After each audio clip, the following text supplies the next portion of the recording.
this is Leah and welcome back to my channel. So in this video, we will be reviewing this Plantronics 628 audio headset with microphone. So if you want to check this one out, then keep on watching. If you like this video, make sure to click that thumbs up, subscribe to my channel, and hit the notification bells for more future videos.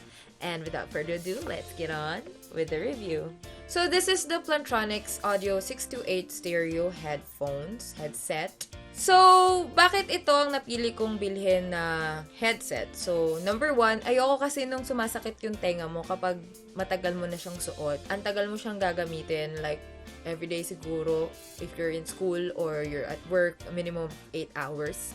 I've tried a lot of headset before na pag sabihin natin kahit 20 minutes, an hour mo pa lang siyang suot, masakit na sa tenga, lalo na dito, lalo na dyan. Kaya ko to nagustuhan kasi yung foam niya is nakaangat.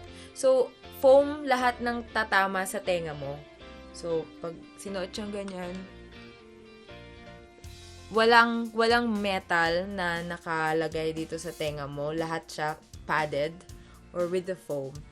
I wanted something na comfortable, pero not like this, because I have this Philips one, SPH-1900. I have this Philips headphones. Komportable siya, sakto siya sa tenga ko, and it's padded. Pero girl, ang laki niya. Masyado siya malaki, gamer lang ang peg. Pero ayan, and wala siyang microphone, so I needed to buy this one. Then, the next thing I considered is the microphone. Kasi I like the microphone in this Plantronic because it looks sturdy. It's really sturdy. Hindi siya yung flimsy, hindi siya yung parang mic na anytime mababali mo. Kasi burara ako, kaya kailangan ko talaga ng matibay na headset. Kasi investment na din. Tapos yun, kung cheap nga yung bibilhin mo because it's less expensive, pero kung masisira naman siya agad, sayang lang din. So I opted to invest in a better or a more expensive one. But I think it's worth it naman. So mukha siyang matibay kasi nga hindi siya yung manipis. Hindi siya yung nababali-bali na lang basta-basta. And, yun, madali lang siyang parang ibaba and itaas. So, yeah, that's one of the nice things about this headset. And, doon naman tayo sa parang may controls siya dito. So, may controls siya for calls. Though hindi ko pa na-try, calls, volume, and then may hindi siya nakasaksak, pero pag, pinipindot mo tong mute button, mag-red siya, so that you know that you're muted.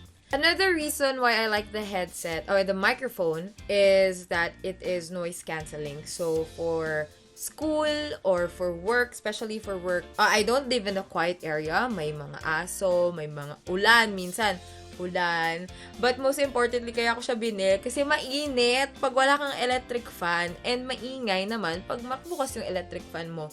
So, for me, noise cancelling feature of this is super a plus kasi just ko ayoko naman magpawes habang nag-school or nag-work. And the last thing is that it is in a USB cable. Pag modern headset na kasi, USB na ang ginagamit dahil unlike nun sa mga lumang headset, there are two plugs, one for the speaker and one for the microphone. Ito, iisa na lang USB so that you can use it as a microphone and a speaker at the same time.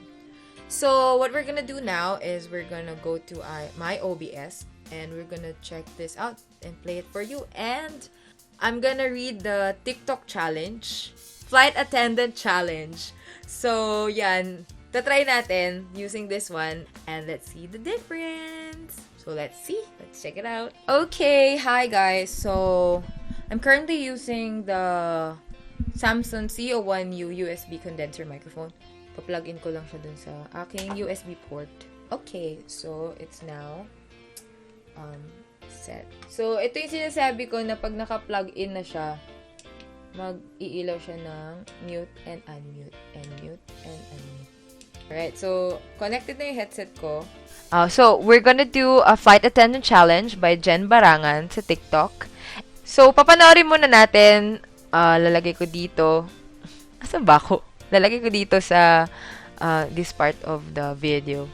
So, let's watch. Flight Attendant Challenge. If you are an aspiring flight attendant, do it this. It's time to do the landing announcement. Let me do it first.